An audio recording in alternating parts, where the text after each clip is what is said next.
Assalamualaikum warahmatullahi wabarakatuh. Kembali lagi dengan saya Siti Zakiatul Fikri. Di sini saya akan melanjutkan penjelasan dari buku Pengantar Studi Islam karya Dr. Taufik Abdillah Syukur, yaitu sekarang pada bab 6 ya, ilmu fikih. Langsung saja ke pengertian ilmu fikih. Ilmu fikih adalah ilmu yang mengenai hukum-hukum syara yang bersifat praktis, yang diambil dari dalil-dalilnya yang bersifat terperinci. Yang selanjutnya yaitu pengertian usul fikih. Usul fikih adalah kaidah-kaidah yang menjelaskan tentang cara atau metode pengambilan atau penggalian hukum-hukum yang berkaitan dengan perbuatan manusia dari dalil-dalil yang syar'i. Yang selanjutnya yaitu objek pembahasan fikih. Objek pembahasan fikih adalah segala hal yang terkait dengan perbuatan seseorang yang telah mukallaf. Misalnya ketentuan tentang jual beli, sewa menyewa, dan lain-lain. Dan ketentuan dengan ibadah juga, yaitu seperti sholat, zakat, puasa, dan juga lain-lain. Yang selanjutnya yaitu objek pembahasan usul fikih.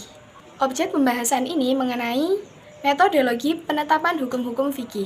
Yang selanjutnya yaitu pertumbuhan dan perkembangan ilmu fikih dan usul fikih. Yang pertama yaitu pada zaman Nabi Muhammad SAW. Pada zaman ini sumber utama yaitu Al-Quran. Namun Al-Quran ini masih dalam proses turun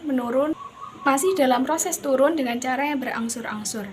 Dalam keadaan demikian, Nabi Muhammad SAW menyelesaikannya dengan memakai ijtihad yang dihasilkan dengan pemikiran yang mendalam. Yang kedua yaitu pada zaman Khulafaur Rasyidin dan sahabat. Pada zaman ini sumber hukum sudah ada 3, yaitu Al-Quran, Sunnah, dan para sahabat. Yang ketiga yaitu periode Umayyah dan Abbasiyah. Pada periode ini disebut juga dengan periode ijtihad. Pada periode ini lahirlah para ahli hukum, yaitu yang disebut dengan 4 madhab, yaitu madhab Syafi'i, Hambali, Hanafi, dan Maliki. Yang keempat yaitu periode taklid atau penutupan pintu ijtihad. Pada masa ini 4 madhab ini sudah stabil ya kedudukannya di masyarakat. Jadi hukum-hukum tidak ditujukan pada hukum asal, melainkan pada buku-buku fikih yang ditulis para ulama fikih. Yang kelima yaitu zaman kebangkitan. Pada masa ini diketahui bahwa ilmu fikih dan usul fikih adalah hasil ijtihad para ulama dalam rangka melahirkan fikih yang mampu menjawab permasalahan masyarakat. Yang selanjutnya yaitu penerapan hukum Islam di Indonesia. Penerapan hukum Islam di Indonesia. Yang pertama yaitu pada zaman penjajahan. Pada zaman ini, penerapan hukum Islam itu masih gagal. Yang kedua yaitu pada pemerintahan Orde Lama. Zaman di mana penetapan hukum Islam tetapi masih gagal juga.